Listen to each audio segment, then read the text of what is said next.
আজকে সন্ধ্যাবেলা আমরা চলে গেছিলাম একটা বিয়ে বাড়িতে। সেখানে গিয়ে তুলিকা প্রথমেই চলে গেছে ফুচকা স্টলে। ফুচকা দেখে তুলিকা নিয়ে গিয়ে সামলাতেই পারে না, ঝাঁপিয়ে পড়ে। দেখছো ওখানে দুটো বাচ্চা ছাড়া ফুচকা খাচ্ছিল, তুলিকা তো তাদের উপর দিকে ফুচকা নিয়ে নিচ্ছে, বলছে ফুচকা ছাড়া যাবেই না, বিয়ে বাড়িতে নাকি ফুচকা না খেলে বিয়ে বাড়িটাই ব্যর্থ। আর তারপর ওখান থেকে সোজা চলে এসেছে কফি স্টলে, যেখানে মাটির ভাঁড়ে কফি দিচ্ছিল। কফিটা খেতে তুলিকা নাকি দারুণ লেগেছে, কিন্তু আমার অতটা ভালো লাগেনি, কারণ কফিতে চিনিটা কম ছিল। আমার চিনি বেশি দেওয়া কফি খেতে খুব ভালো লাগে।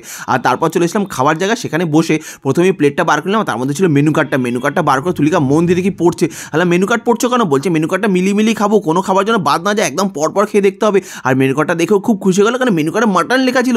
প্রথমে চলে এসেছে রাধাবল্লভী আর চানা, যেটা কিনা খেতে দারুণ ছিল। দেখো সন্ধ্যে থেকে এত খিদে পেয়েছিল, তো এটা খেয়ে মনে হচ্ছে অমৃত। তুলিকা বলছে আমার এত ভালো লাগে, আমি আরেকটা খাওয়ালাম। কি তুমি বোকা নাকি? মাটন আছে তো, পেটে মাটন খাওয়ার জন্য জায়গা রাখতে হবে, তাই একটাই ঠিক আছে, এর বেশি খেও না। তুলিকা বলছে ঠিক আছে একটাই খাবো, তার বেশি খাবো না। আর তারপর চলে এসেছে ফিশ বাটার ফ্রাই, যেটা দেখতে খেতে দুটোই কিন্তু অসাধারণ ছিল। আমার মনে হয় এটা বোধহয় প্রথমে থাকা ছিল স্টার্টার হিসাবে, কিন্তু পরের মধ্যে দিয়ে ফেলেছে ভুল করে। কিন্তু এটা খেতে দেখো কত সুন্দর লাগছে, ভিতরে পুরো মাছটা কত সুন্দর ছিল। আর এটা কিন্তু খেতে সত্যি অসাধারণ লাগে। সেটা সস হলে কিন্তু একদম জমে যেত, কিন্তু সস ছাড়াও কিন্তু দারুণ লাগছে। তুলিকা তো খুব মজা করে খাচ্ছে। আর একটা কথা বলে রাখি, আমরা কিন্তু কোনো খাবার নষ্ট করি না, যেটুকু খাই সেটুকুই নিই, আর যেটুকু নিই সেটা কিন্তু একদম চেটে পুটে খেয়ে নিয়ে। তারপর চলে এসে গরম গরম সাদা ভাত। দেখো রাত্রে কিন্তু সাদা ভাত আমার খুব প্রিয়, তার সাথে ছিল ভেজ ডাল, আলুর চিপস, এত আলুর চিপস ভেজ ডাল মিশিয়ে নিয়ে তার সাথে লেবু চিপে নিয়ে এত অসাধারণ স্বর্গ। আমার তো ভেজ ডাল আর ভাত অসাধারণ লাগে। আর সুন্দর করে খেয়ে নেওয়ার পর চলে এসে কাতলা মাছ। এই কাতলা মাছটার নাম ছিল কাতলা মাছের বেগম বাহার। বেগম বাহার কেন নাম ছিল সেটা আমার জানা নেই, কিন্তু খেতে কিন্তু অসাধারণ লাগছিল, একদম নরম তুলতুলে, সেরকম সফটও ছিল, খুব ভালো লেগেছে খেতে। কিন্তু আমি তো মাটনের জন্য অপেক্ষা করছি, মাটনটা কখন আসবে। তুলিকা বলছে দাঁড়াও কাতলা মাছটা খেয়ে নিই। মাছের মধ্যে কাটা ছিল, ও আরও দু তিনটে খেয়েছে, কাটা কেন থাকবে, আমার তো লেজার পিস পেয়েছি, আমি খেয়ে নিয়েছি সুন্দর করে। আর তারপর চলে এসেছে মাটনটা দেখো কত বড় বড় পিস ছিল, গরম গরম মাটন ছিল, হেভি সুন্দর দেখতে ছিল। আর খেতে কেমন ছিল তার জন্য খেয়ে দেখতে হবে নাকি। তুলিকা প্রথমেই মাটনের সাথে ভাত মিশিয়ে নিয়ে খেয়েছে, খেয়ে বলছে না দারুণ লাগছে খেতে। দেখো মাটন কিন্তু এখানে ছিল আনলিমিটেড, মানে আমার চাওয়ার আগেই কিন্তু মাটন চলে আসছে, একদম মাটনের সলিড পিসগুলো নিয়ে বসে পড়েছে খেতে।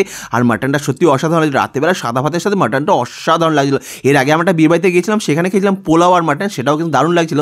আর সাদা ভাতের সাথে মাটন তো আলাদা লেভেলেই লাগছিল। তুলিকাতে খুব সুন্দর করে খাচ্ছিল, আমরাও কিন্তু খুব সুন্দর করে খেয়েছি। মাটনটা অসাধারণ, সত্যিই খুব সুন্দর ছিল। তারপর ছিল চাটনি পাঁপড়, আর চাটনি পাঁপড় না খেলে কিন্তু খাওয়াটা ঠিক জমে না, তাই লাস্টে চাটনি পাঁপড় নিয়ে সুন্দর করে আমি একটু খেয়ে নিলাম। তুলিকা বলছে চাটনি পাঁপড়টা আমি খাচ্ছি, ওখানে মাটন খাওয়া শেষ হয়নি, তাই আমি খাওয়া দেখিলাম চাটনি পাঁপড়টা, কেন আমার মাটন খাওয়া শেষ হয়ে গেছিলো। তুলিকা বলছে তারপর আমি খাবো, দাঁড়াও আমার খাওয়াগুলো দেখাতে হবে তো নাকি। আর ও নিয়েছে রসগোল্লাটা নিয়ে ওটা অপারেশন করা শুরু করেছে, টিপে সব রস বার করে ফেলেছে, তারপর ভেঙে ভেঙে ছিঁড়ে খাচ্ছে। এরমভাবে কি নোংরা করে রসগোল্লা খায়? আমারই ভালো ভাবো রসগোল্লা নেবো, একদম টপ করে মুখের মধ্যে ভরে নেবো, একবারে সব খাওয়া শেষ। ও দেখো ছিঁড়ে রসগোল্লা খাচ্ছে, এইভাবে রসগোল্লা খাওয়া আমারও জমে না। আর তারপর দেখছো প্লেটে দিয়েছে একটা সন্দেশটা কিন্তু দারুণ ছিল, তুলিকার খুবই ভালো লেগেছে। কিন্তু ওই সন্দেশটা একটু মিষ্টি কম ছিল, আমার খুব একটা ভালো লাগেনি, কিন্তু আমার কিন্তু সন্দেশটা এমনি সত্যি খুব ভালো ছিল, অনেকেরই বেশ ভালো লেগেছে। তারপর তুলিকা বলছে গরম জল এসেছে, গরম জল খাবো, খাবার হজম হয়ে যাবে। আরে ওটা খাওয়ার জন্য না, ওটা হাত ধোয়ার জন্য। কী করে বোঝায় তুলিকা? তুমি বলছো হজমুলা খাও, আইসক্রিম দিচ্ছে, এগুলো খাও।